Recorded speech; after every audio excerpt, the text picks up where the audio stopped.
निदर्शन आहे भाजपचे राज्यभरामध्ये, तिकडे शिवसेना सुद्धा इंधन दरवाढीच्या विरोधामध्ये मोर्चा काढतायत। शिवसेनेने इंधन दरवाढीच्या विरुद्ध मोर्चा काढायच्या ऐवजी स्टेट टॅक्सेस कमी करावे। याचं कारण पेट्रोल डिझेल अजूनही वॅटच्या रेजिममध्ये आहे, त्याच्यावर जीएसटी नाही आहे। त्यामुळे त्याचे दरवाढ जेव्हा होते त्यावेळेस ती महाराष्ट्रात जास्त दरवाढ होते, कारण महाराष्ट्राचे स्वतःचे टॅक्सेस जास्त आहेत। मागच्या काळात जेव्हा अशाच प्रकारे पेट्रोल डिझेलचे भाव वाढले होते, आम्ही राज्य सरकारमध्ये होतो, मी आणि अर्थमंत्री सुधीर मुनगंटीवार यांनी निर्णय घेऊन महाराष्ट्राचे टॅक्सेस कमी केले होते। त्याने पेट्रोल डिझेलचे भाव 2 रुपयांनी कमी झाले होते आणि महाराष्ट्राचं एकाही पैशाचं नुकसान झालं नव्हतं, कारण कॅस्केडिंग इफेक्टचे पैसे असतात। त्यामुळे पेट्रोल डिझेलचे आंतरराष्ट्रीय बाजारपेठेत भाव वाढल्यानंतर ज्यावेळेस त्याचं प्राइस ऍडजस्टमेंट होतं, त्या प्राइस ऍडजस्टमेंटमुळे महाराष्ट्रातल्या वॅटमुळे आपल्याला जास्तीचा भुर्दंड त्या ठिकाणी द्यावा लागतो ग्राहकांना। तर राज्य सरकार आपलं प्रॉफिट थोडं कमी करू शकते, हा जास्तीचा भुर्दंड कमी करू शकते।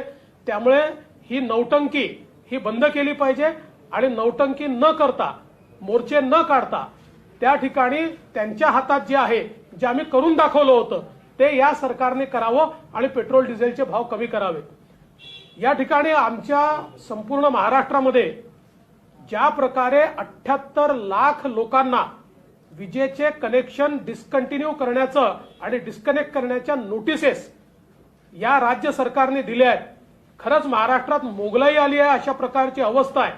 शेतकऱ्यांना एकीकडे इतक्या मोठ्या प्रमाणात अतिवृष्टीचा सामना करावा लागला, दुसरीकडे अनेक ठिकाणी आलेली पिकं खराब झाली, एवढ्या मोठ्या प्रमाणात शेतकऱ्यांवर संकट आली, लॉकडाऊन नंतर अडचणीत ते आले।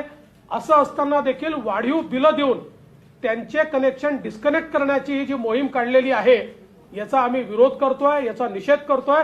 संपूर्ण महाराष्ट्रात याच्या विरुद्ध आम्ही निदर्शनं करणार आहोत आणि हे करून आम्ही थांबणार नाही। आम्ही शेतकऱ्यांच्या आणि सामान्य ग्राहकांच्या पाठीशी उभे आहोत।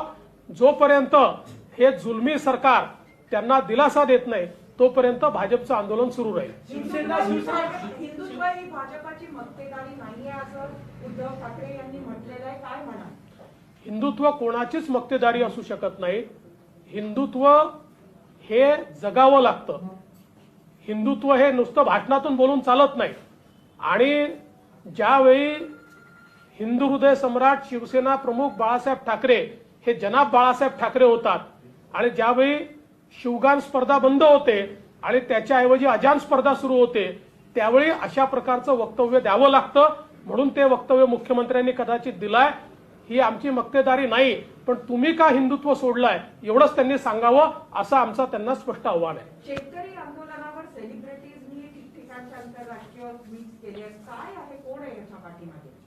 काल हे उघड झालेलं आहे आणि हे कशा प्रकारे आंतरराष्ट्रीय षडयंत्र याच्या पाठीमागे चाललेलं आहे आणि जे काही आंदोलन चाललंय त्याचा फायदा घेऊन कशा प्रकारे भारताला बदनाम करायचं, भारतात अराजक तयार करायचं, भारतामध्ये या माध्यमातून अनरेस्ट तयार करायचा, या संदर्भातली जी सगळी योजना आहे ती योजना बाहेर आलेली आहे। कशा प्रकारे वेगवेगळ्या देशाच्या एमपीजना देखील त्याच्यामध्ये इन्व्हॉल्व करून हा प्रश्न आंतरराष्ट्रीय करून भारतामध्ये त्या ठिकाणी मोठ्या प्रमाणात अनरेस्ट तयार करायचे आणि जगात भारताला बदनाम करायचं, याचे सगळे कागदपत्र कालच्या ट्विटमुळे उघड पडलेले आहेत। मला असं वाटतं की आता देशातल्याही लोकांना समजलेलं आहे की या आंदोलनाच्या खांद्यावर बंदूक ठेवून काही लोक कशा प्रकारे आपली पोळी भाजण्याचा आणि भारत विरोधी गतिविधी करण्याचा प्रयत्न करतायत। विरोधी पक्षाचे खासदार गाझीपूर बॉर्डरवर पोहोचल्यावर त्यांना अडवण्यात आलं, मला कल्पना नाही त्याची।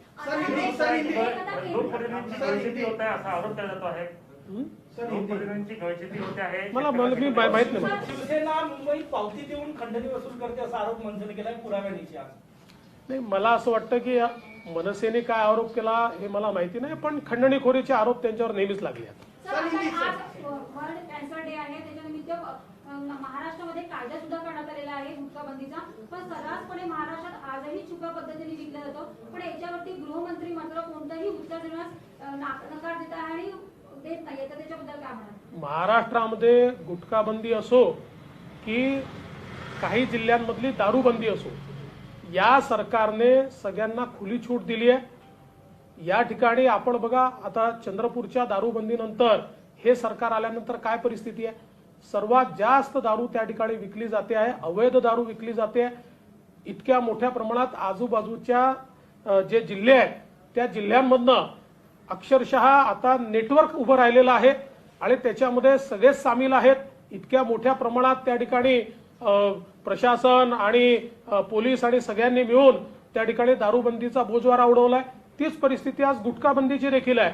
सर्रास गुटखा त्या ठिकाणी मिळतोय आणि याला पूर्ण आशीर्वाद हा सरकारचा आहे. खास आशिष देशमुख यांनी वक्तव्य केलं, म्हणजे त्यांचा काटोलमध्ये त्यांनी कार्यक्रम घेतले. गृहमंत्र्यांवर त्यांनी थेट आरोप केले की अवैध धंद्यांना त्यांनी ते आशिष देशमुख काय म्हणाले मला माहिती नाही, किंवा त्याच्यावर मला रिॲक्टही करायचं नाही. पण सर्रास अवैध धंदे हे महाराष्ट्रात चाललेले आहेत, हे नागपूर जिल्ह्यातही चालले आहेत, हे विदर्भात मोठ्या प्रमाणात चाललेले आपल्याला पाहायला मिळतात. आणि दारूबंदी ज्या ठिकाणी आहे त्या ठिकाणी तर सिस्टमॅटिकली अक्षरशः अवैध दारू ही पूर्णपणे आशीर्वादाने त्या ठिकाणी विकली जाते, अशा प्रकारची अवस्था आहे.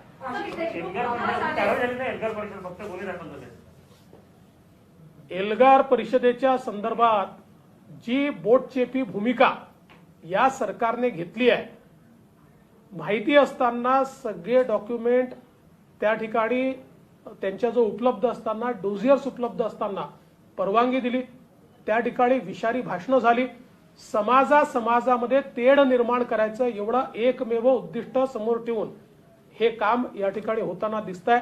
आणि अशा परिस्थितीत काहीतरी थातूरमातूर कलमं लावायची, तीही स्वतःहून लावलेली नाहीत सरकारने. जेव्हा आम्ही त्या ठिकाणी आंदोलन सुरू केलं तेव्हा या सरकारला जाग आली. आणि मला तर आश्चर्य वाटतं की आता म्हणजे राम मंदिराचे पैसे सरकारने द्यावे की जनतेने द्यावे याकरता अग्रलेख येतो, परंतु शर्जीलच्या अशा प्रकारच्या वक्तव्यानंतर 4 दिवस कुठलाही अग्रलेख लिहायला देखील फुरसत आपल्याला मिळत नाही. 4 दिवसांनी त्या संदर्भात जाग येते. अशा प्रकारची अवस्था आज या ठिकाणी पाहायला मिळते आणि सरकार यांना पाठीशी घालत आहे.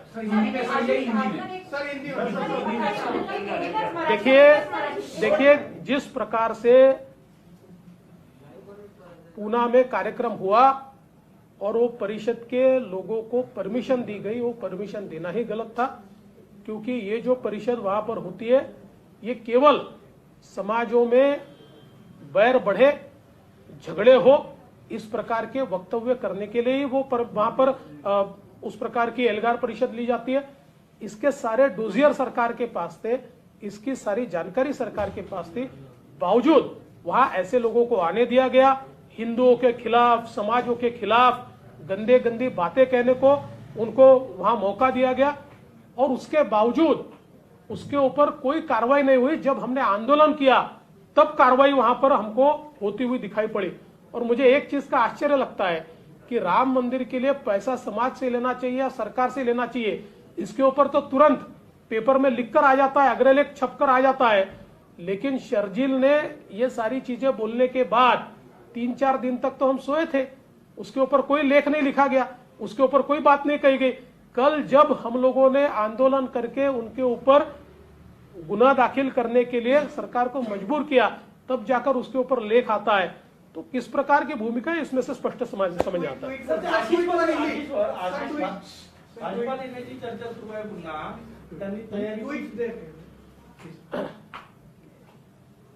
जिस प्रकार से कल ये चीज ध्यान में आई कि एक अंतर्राष्ट्रीय षड्यंत्र चल रहा है और कुछ लोग जानबूझकर किसान आंदोलन के कंधे पर बंदूक रखकर इस देश में अराजकता कैसे फैले, ये देश दुनिया में बदनाम कैसे हो, देश विरोधी ताकतों को एकत्रित करके किस प्रकार से इसके खिलाफ अलग अलग दुनिया के देशों में भारत के बदनामी के कार्यक्रम चलाया जाए, इसको एक सिस्टमेटिक रूप से किस प्रकार से भारत को बदनाम किया जाए, ये सारी चीजों का भांडाफोड़ कल जो डिलीट ट्वीट में सारा फॉर्मेट आया उसके कारण हो चुका है.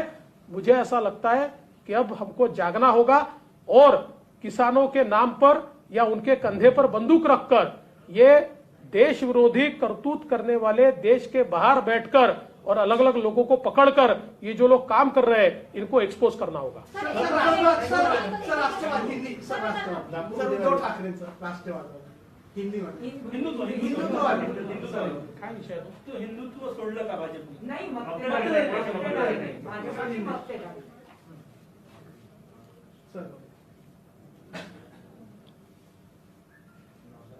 हिंदुत्व किसी की भी बपौती नहीं है, न वो हमारी बपौती है न किसी और की बपौती है।